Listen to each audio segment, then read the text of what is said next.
Just a quick note. The Intelligent Speech Conference is back for its 4th year. This year, the theme is crossings. It's Saturday, June 25th, and is a one-day, intense online extravaganza that focuses on independent educational podcasts, a veritable three-ring circus of edutainment from your own comfy chair. Tickets are available at intelligentspeechconference.com. Tickets are $30, but $20 if you pick up early bird tickets before June 1st. And if you use my promo code FOOD, that's an extra 10% off for you. All the info will be in the description box as well. I hope to see you there. Here we go.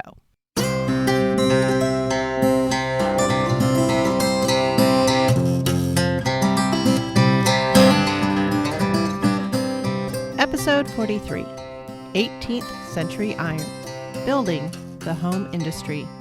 Hello, and welcome back to the second season of the History of American Food. This week, I'll be returning to my first topic, iron. In the 18th century, iron and wood worked together to lay the foundation for industry in North America. I'll also look at what effects that had back in England and what changes the combination of iron, wood, and apparently limitless space made to the American food scene. So pull up to your place at the table and let's dig in. The first thing you need to know about colonial North American iron is that its story is completely wrapped up with American wood. One of the most important parts of the emerging iron and later steel industry was achieving a steady and controllable heat. Soon after, the careful addition of carbon and a few other elements, along with controlled crystallization due to better mastery of heat, would lead to the early brittle steels. And all of this was completely dependent on the development of the art of making charcoal. So yes, while this is an iron episode, it is a wood episode as well. As I hope I've made clear, England was getting a bit short on timber by the 18th century. The Admiralty gleefully snapped up as many of the white pines of the Massachusetts colony as they could each and every year, especially from the area that is now Maine. It was killing work as it required the shipping over of men and ideally mules, and then the wrangling of 10 tons of tree. An ideal mast pine would be a few hundred years old, 5 feet or 1.75 meters in diameter at the butt, 120 feet or 35 meters long, and yes, weigh about 10 tons. This got to the point where in 1722, the White Pines Act was proclaimed. This meant every white pine on public lands over 24 inches in diameter at the butt or base was the exclusive property of the king. Incidentally, public lands really meant any lands of the king's colony that had not specifically been gifted or granted to an individual. So it meant land rented by plantation owners, the lands under town charters, and let's face it, anything that had good mast trees on it, and was vaguely in the shadow of the planted flags claiming the New World for the British Crown. Realistically, it applied to the trees within about 10 miles of a navigable waterway, because there was a limited stretch of forest anyone was getting a monster like that through, and an even smaller number of hills anyone was going to drag that up. But to charcoal. Last season, I mentioned charcoal burning as this sort of gray market trade in England due to general deforestation and wood cutting regulations. But in colonial North America, there was so much wood, the colonists, used to their neatly denuded countryside full of open fields and the occasional moor, likely could not see the forests for all the trees everywhere. So they just went bonkers, cutting down every tree they might want to cut down, and a few others besides. There are frequent accounts of people simply chopping down walnut, hickory, or chestnut trees to harvest the nuts, instead of the normal way that allows for, nuts to be there the next year. The colonial appetite for wood was so great that a conversation with a local tribe records the exchange of wondering what happened to all the trees back in the colonists' home. They must have lost all their trees to act like such mad creatures with such an appetite for wood here. And they weren't far off. Much of the early timbering was done to produce logs and planks for use in home and shipbuilding in North America and back in England. But by the end of the 17th century, and really ramping up in the 18th century, a fair bit of the timber harvested, hardwoods especially, were burned for charcoal. This was the favored cooking fuel of the rich. Its appearance in the colonies will also give rise to the use of braziers in fancier homes. Now, braziers have been in use in Europe since at least the bronze tripods used in BCE classical Greece. They've been used in the castles of Europe and the palaces and yurts of Asia. They come in 1,000 different designs, but are basically a set of 3 or 4 metal or pottery legs that support a metal or pottery basin where charcoal is burned. They can be tall and freestanding, meant to be used by someone standing next to it, or can be a tabletop model. Different sized braziers are used for burning incense, burning other offerings, as heaters, or as cooking or reheating devices next to an eating table. But the one thing they all have in common is their fuel, charcoal.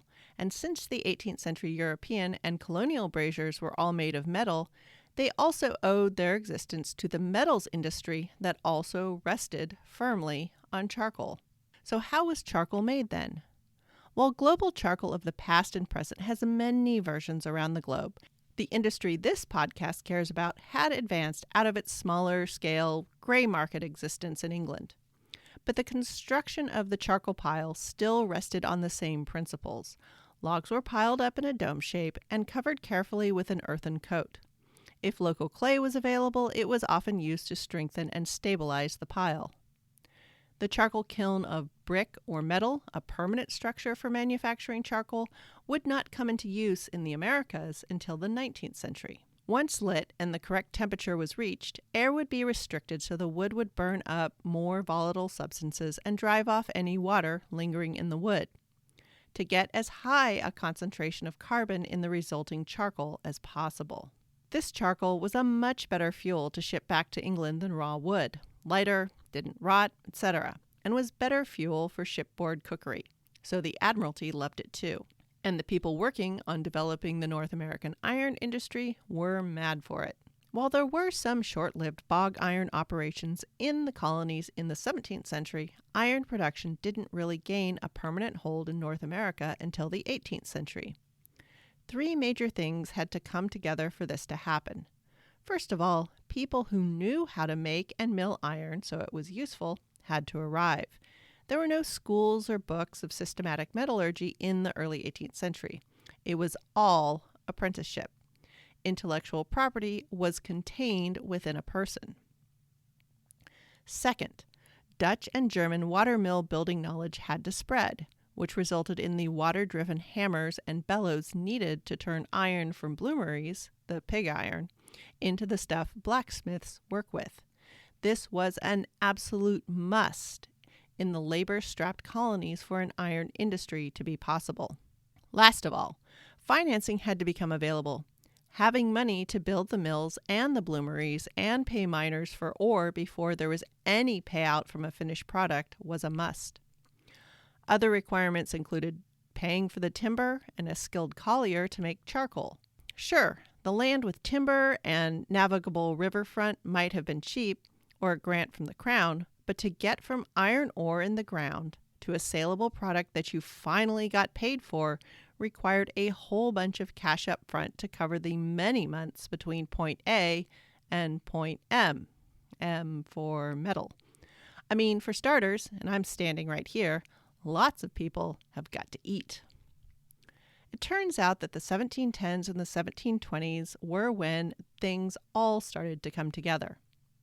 1713 was the year a copper mine opened on Schuyler lands in New Jersey.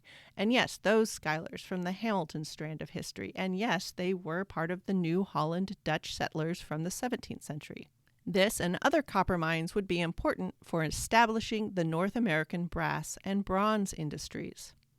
1716 saw the setup of a bloomery forge in Monotony, Pennsylvania. In 1717, King George I slapped a huge tariff on the then much cheaper and possibly superior Swedish iron to protect and press for development in the British iron industry. In the last decade of the 17th century, British imports from Sweden went from 1,000 tons to 12,000. And there was also this little thing of Britain declaring war on Sweden because their king, Charles XII, he was making nice with the Jacobites, the Scots who wanted to bring back Catholic rule to Britain. For more on Swedish iron, go back to Season 1, Episode 3, and for more on the Jacobites, well, they are a bit of a popular topic. I'm sure you can find something. But I'll find a good source and put it in the show notes. Anyway, the 1717 tariffs surely mattered to the 1719 establishment of a blast furnace in Fredericksburg, Virginia, and the approximately 1720 establishment of the largest ironworks to date in Principio County, Maryland, where George Washington's father was a founding investor. If you look up each of these locations on a map, all have excellent access to many rivers and navigable waterways. These mattered for both transport and contributing water power to mills. With these and other smaller iron concerns popping up all over the colonies, competition for workers and charcoal started to tighten. As a result, rules started to be made to protect investments and materiel. For example, the 1722 White Pines Act, or the official version of the King's Broad Arrow, which was an axe marking placed on desirable mast timbers, was partly put in place to protect mast timbers from charcoal men or colliers. Pine was not a charcoal wood, but other trees were often cut away or damaged in the harvest of large hardwoods for charcoal. And the labor situation started to pinch. Men of knowledge, skill, and industry demanded high wages to mine, to make charcoal, and to run the bloomeries and furnaces. And once they got good or grew dissatisfied with the labor situation, or a combination of both, they were known to take off for a better master. Or worse yet, strike out on their own and build a business of charcoal burning or even their own iron furnace. British investors found themselves not making the returns that they had expected, so different schemes were enacted to end the footloose and fancy-free tendencies of the employees. The first was to reduce the number of skilled employees. Instead of a worksite full of knowledgeable ironmen, there would be one skilled foreman and many men who did simple, repetitive jobs, but with a limited understanding of their tasks. These men were paid less and often with alcohol and in-kind goods, food, and other heavy items that were not easily exchanged for ready cash. This made it harder for these men to pull up stakes and go to another employer with some walking around money in their pocket. This was also partly done because English currency tended to be rather thin on the ground at this point. The main problem of this approach was, while workers were more likely to stay in place, they were also more likely to show up to work drunk or miss work due to drink-related accident or illness. So at the same time, West Africans were starting to be transported up to Virginia and further north from Barbados or directly across from the Senegambia and the gold, ivory, and pepper coasts for the cultivation of rice, indigo, and cows, they were also sought as bound workers for the iron trade, for it was known that iron production and smithing were trades of the African ports. These black men from across the seas, if they didn't know smithing, it was agreed that metalwork was something they were capable of being taught. So the bloomery, the finery, and later the smithy would all become destinations for enslaved people. Among bound persons, drunkenness could be controlled when conditions were miserable. But most importantly, on the ledger page, it was clear that while an operation that depended on the work of the enslaved used more charcoal per ton of iron produced, the cost savings were obvious when you had to pay no wages. African and Afro-Caribbean women were also frequently employed as charcoal and wood carriers, fire stokers, and of course cooks to support these iron works. In fact, the colonial iron industry started to go so well and was saving so much money compared to their home island counterparts, what with their cheap to free labor and practically free wood and extremely cheap charcoal, that even with the shipping costs, colonial ironworks were able to undercut the prices of the iron industry in England. The tariffs on Swedish metal had done the trick. Investment in British metal had happened. It's just that it benefited both colonial British metal and the industry on the home island. So there was quite the hue and cry by the home industry that these grubby colonials might overtake Britain. Thus, King George II passed the Iron Act of 1750. This said that pig iron and bar iron from the colonies were fine, but no building rolling or slitting mills, no building plating forges, and definitely no sending back any finished goods from the colonies. For quite a while, the no mills rule was followed, but it meant that the colonies did get very good at making iron, in case they might need it for themselves for some reason. But overall, the home industry of iron manufacture in North America meant that more pots, more pans, and then more axes, more saws, and the start of local firearms manufacture all happened on the home shore. Parts for printing presses, paper mills, and almost most importantly of all, nails, contributed to the idea that the North American colonies might be home rather than an outpost for many of the people who worked and lived there. More timber working tools and nails meant two-room houses were possible for the middling sort, not just the wealthy. Nails were not used in house frame construction at this point, rather that was pillar and post work, that is, large worked logs that fit together with notches. But the siding, inside and out, and trim and window frames were nailed. Which leads me to a surprising academic fight I tripped over. Were 18th century colonists burning buildings to recover the nails? At this point, most nails were being made from nail rod. One end sharpened, the nail broken off, and then a rose head splatted on the pounding end. These were strong, reusable nails that could be bent for better holding, and then straightened and reused later. Cut nails from flat strips of iron or steel were in development at this point, but would not be widespread until after the war, so I'll ignore them for now. But those forged nails were precious. The question is how precious. No one argues about burned buildings being scavenged for nails. All the iron things were always recovered, even if just to be reforged, along with anything else useful. But did people burn buildings on purpose just for the nails? The answer, like the salt was for salary idea, is sort of yes, but not the way you think. Early colonial construction was often slapdash, often done with the idea that the first thing is temporary and we'll definitely build something better as soon as we can. So many of the early homes had no foundation. Wood was in direct contact with the wet ground. Most of the wood wasn't well cured or, heck, dried or cured at all. So there was lots of rotting and warping and bug eatery of many of those early shacks, lean-tos, dugouts, and other versions of cabins.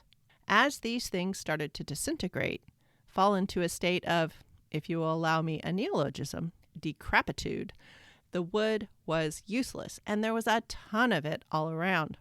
So why not burn the crumbling wooden structure to make it easier to recover any nails for the next house you were going to build much better?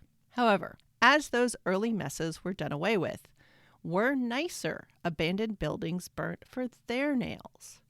Probably a few were, especially if they were a plantation in the back of beyond and someone wanted to take the most valuable stuff, the axe, the churn, the cheese press, the cow, and the cauldron with them.